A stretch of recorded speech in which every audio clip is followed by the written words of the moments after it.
So you can think of this unit as being divided into 3 large sections. All the knobs here represent parameters for modifying the sound, with the exception of the tempo and the master volume here. Down here we have step buttons, which have multiple different purposes. And over here we have various controls that utilize different modes. So the Tanzmaus interface takes some getting used to because it's very modal. A lot of functionality is hidden and you can switch between different modes. Most of the time when you see a pair of LEDs like this next to a button, that indicates what mode is currently selected depending on what section you're in. The other thing to mention, which is used a lot, is this shift button here. So every time you see this text with a little brown background around it, that means that that function is activated when you hold shift and press that button, including some of these secondary functions here for the key step buttons. So before we dive into these buttons here, let's cover what each knob does quickly so that we can get rid of this whole part of the interface and focus on these buttons here. So here we have your bass drum controls. You have attack, you have a noise decay and noise volume, you have decay for the kick itself, then you have pitch and tune. On the snare side, you have noise decay and noise, and a tune function. For claps, you have filter and decay.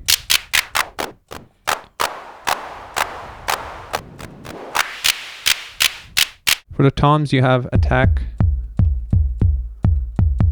pitch, decay, and tune. And then you have 2 slots for samples, 1 and 2. And for those you have tune and decay controls.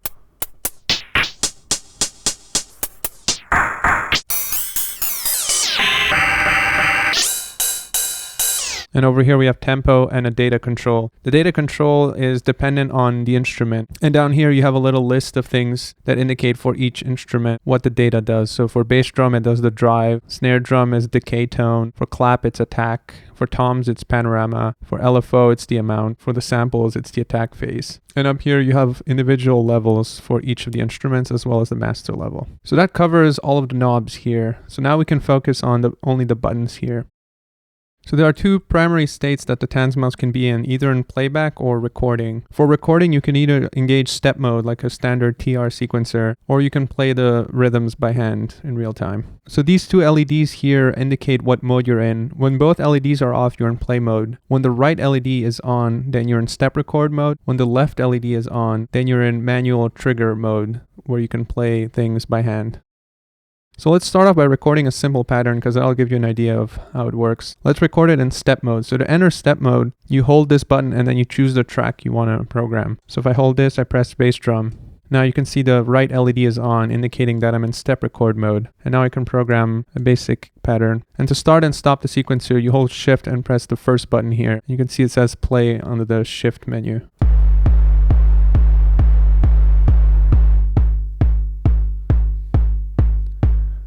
I can move on to my snare track. I hold the button, I hit snare. Similarly, we can go to the first sample, which has a hi-hat now, I think. We can go to claps.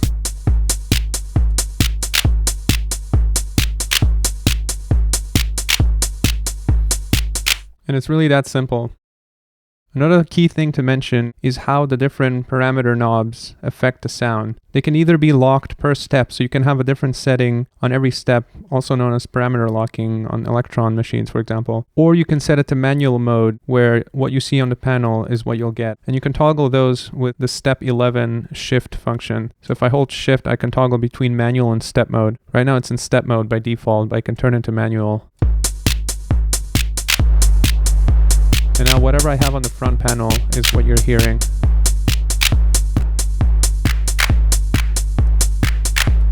Otherwise, if I set it to step mode, whatever parameters are set within each step is what's going to be playing back. So when the parameters are locked per step, the key thing to know about is the select function. So the way this works is that knobs here will only affect the sounds on the steps that are currently selected. Selected steps are indicated by blinking lights. So if I go to my kick drum, you can see my 4 steps here, none of them are blinking. So if I move the parameters now, it won't actually make a difference. So the way to change is you have to first select the steps you want to modify. And once they're selected, then you can change the settings here. And whatever knobs you change will only change the steps that have been selected. So for example, if we wanted to modify this step and this step, then I can hold select and click on those. Now you can see those two are blinking, indicating that they're currently selected. And what that means is that any changes you make now will affect those two steps. So I'm going to be tweaking some things now, and you'll hear that only these two steps will change.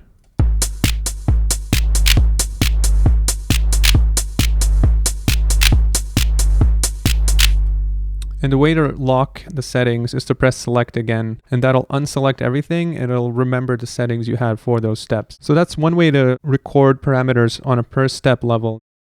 The other way is to do it in real time. You can hold shift and press record button. What that does is while the sequencer is playing, it'll arm it to record so that then when it reaches step 1, you will have basically one measure to record your changes. And then whatever happens in that measure will get recorded. So for example, let's tweak the pitch of the kick drum while it's playing. I'm going to start the sequencer. Another tricky thing is to arm the real-time recording and then get ready to do your tweaks on the next bar.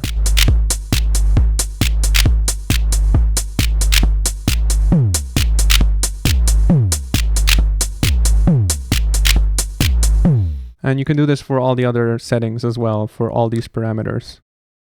Another thing to mention is the sound menu here. What this allows you to do is access some hidden parameters that you can modify for each track. And here you have a little menu indicating what the sound menu will do depending on what track you have selected. So for bass drum, snare drum, clap, and toms, you're changing the impulse. For the samples, you're selecting one of 16 samples for each slot. And then for the LFO, you get a portion that indicates the speed and a portion that indicates the wave. And we'll get back to LFOs later. So for now, the easiest thing to demo is the sample. So I've gone into step record mode for sample 1. And as you can hear, I still have my hi-hat track playing.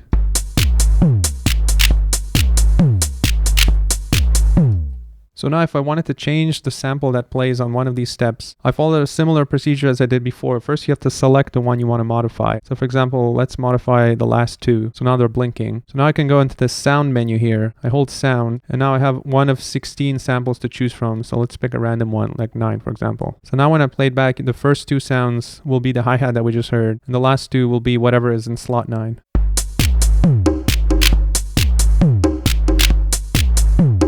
So as you can see, you can pick a different sample per step. So in theory, you can have 16 different instruments playing within one sample track. And then you have 2 different sample tracks to choose from.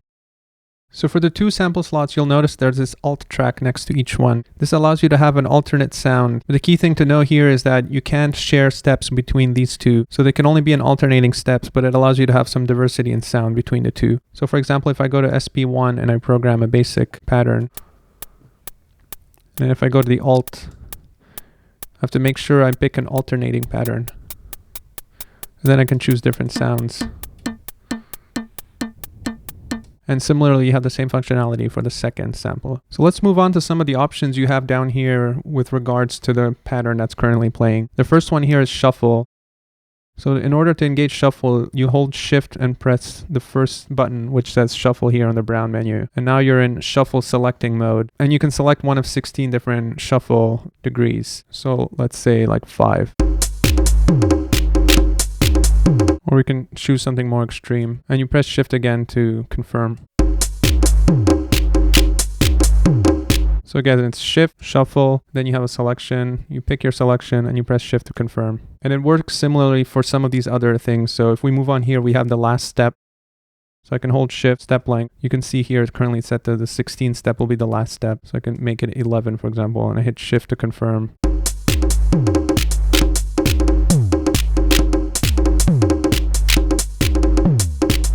So as you can hear, my sample track stops at the 11th step, which creates these interesting polyrhythmic effects. And you can set the step length differently for each different instrument.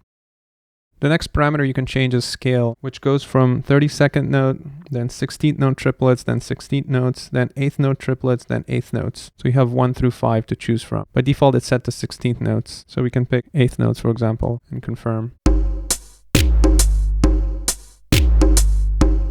So again, shift, scale, pick your value, and shift again. And it's the same key combination for most of these. Under Shift menu 10, you have Flam, so you can set a different Flam or roll per step. So for example, if we wanted to set it on step 11, again, I select step 11 by holding select and pressing 11. Now it's flashing. And now I can hit Shift Flam. And now I can select one of 16 Flam levels. So let's say 13.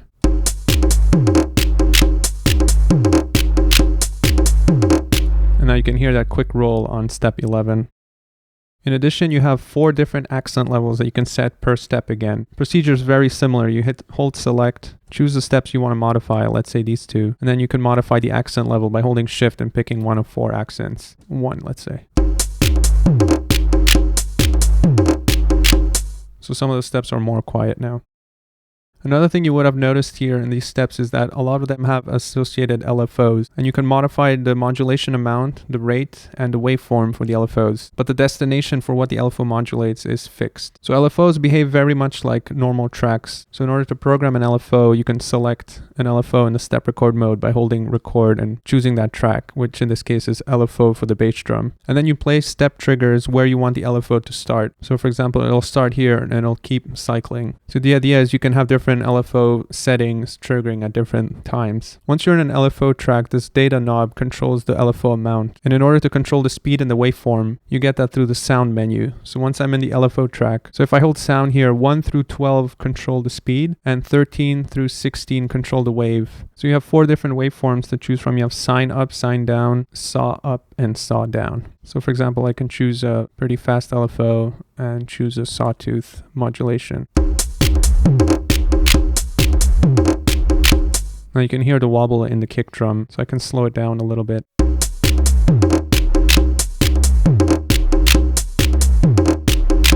And similarly, you have an LFO for the clap, for the tom, and for the 2 sample tracks. So that basically covers the step record mode. Again, to recap, to enter step record mode, you just hold the record button and choose a track. You can know that you're in a step record mode because you can see the right LED here is on. So the other mode we can go in is manual trigger record mode. And the wording for this was a little confusing to me at the beginning because there's also something called real-time record. And what real-time record means is basically real-time parameter locking and not real-time recording with the actual beats. What MFB call the manual trigger record mode is what allows you to play the sounds by pushing the buttons here. So in order to enter that mode, we just press this button here without holding shift or anything. And as you push this button, you can see the left LED toggle. And this means we're toggling between play mode, which is no LEDs, and the manual trigger record mode, which is the left LED. And now we can audition the sounds. So by default, you can't actually record anything by pushing these buttons. So you have to enable manual trigger recording in the setup menu. And this is a global function that persists even if you turn the unit off. So if you go to shift and setup, over here you see a listing of what the different setup buttons are. All of them are MIDI except for the last one. So we'll ignore the MIDI for now. And number 7, it says manual trigger record. So step 7 here, you can see the LED toggling. When it's on, it means recording is enabled for manual triggers. So now we can exit out of that. So what this means is that whatever buttons I push now while the sequencer is playing will automatically be recorded. So first I'm going to clear the pattern I just recorded so we can start from scratch. And you have a clear pattern here. And now when I play, nothing plays back. So now when the sequencer plays, whatever I play here will automatically be recorded because of that setup setting we set earlier.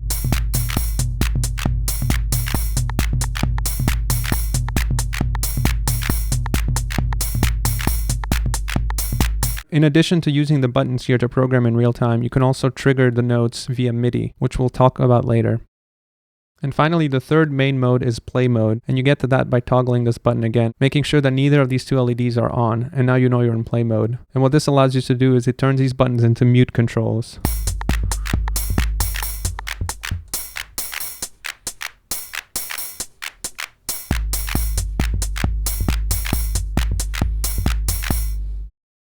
Next, let's talk about patterns and banks. So you have 4 banks of 16 patterns each for a total of 64 possible patterns. So in order to cycle through the 4 banks, you hold shift and you keep pushing this bank button here. And you can see these 2 LEDs will change, indicating which bank you're in. So this means you're in bank 1, 2, 3, and 4. And then once you have a bank selected, you can select a pattern by holding the pattern button and selecting one of 16 patterns. For example, go to pattern 5.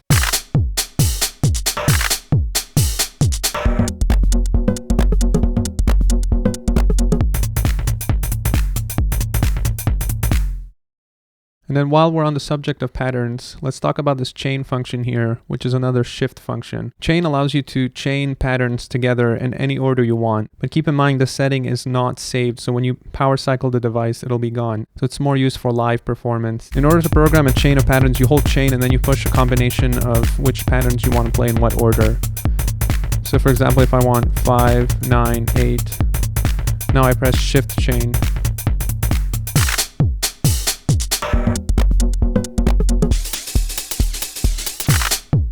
So now it's playing 5, 9, 8 in order.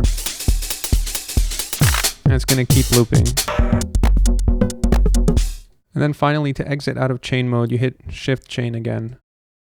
So by default, when you're not in chain mode, what this button does is toggle between this A and B. So the sequencer actually has 32 steps, but they're divided into two sections called A and B. So there's two ways to cycle between the A and the B section. You can either do it manually by toggling this button here, and you can see the LED indicating where you are. Or you can have it toggle automatically by selecting the A-B toggle function. So if I go shift, you can see I can turn it on and off here. So if I turn it on, it's going to go A and then B, A and then B. As you can see, pattern B has nothing programmed in it, so it goes silent for a little bit.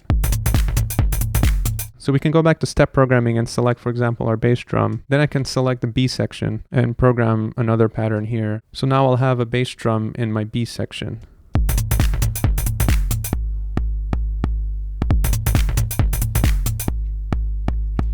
And similar, you can program all the other steps as well.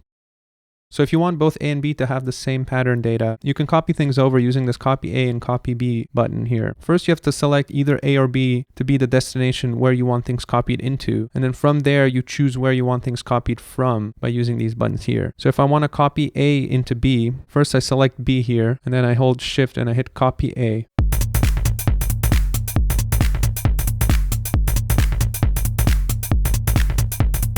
But remember, you have to be in play mode for that, so make sure none of these LEDs here are activated. So we already covered pattern clearing earlier here by hitting shift and pressing 6. It'll clear the current pattern.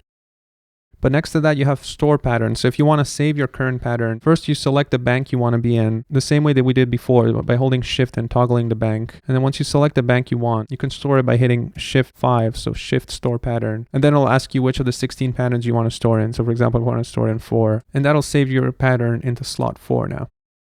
You also have a bunch of MIDI settings you can change. So if you go to Shift Setup, the first 6 options here are listed down here. You have MIDI Learn, MIDI Note Transmit On Off, MIDI Control Send, MIDI Clock Send, MIDI Clock Through, and MIDI Clock Receive. So for now, I'm just going to focus on the MIDI Learn portion. So I have this MIDI keyboard plugged into the MIDI input here. And by default, I can trigger the sounds chromatically here. But you can also program different notes to assign to different instruments. And it's easy to do that. Just go Shift Setup and then select one, which is the MIDI Learn option. And now it's waiting for me to program the bass drum. So I hit a note and then it jumps the snare drum and I just continue like that.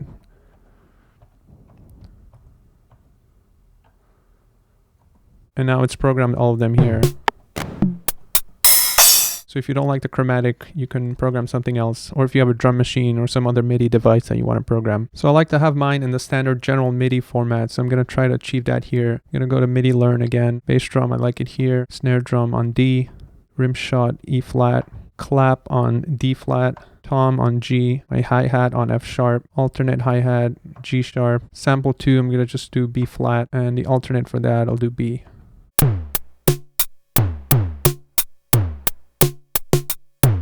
And of course, you can program it now using the MIDI keyboard.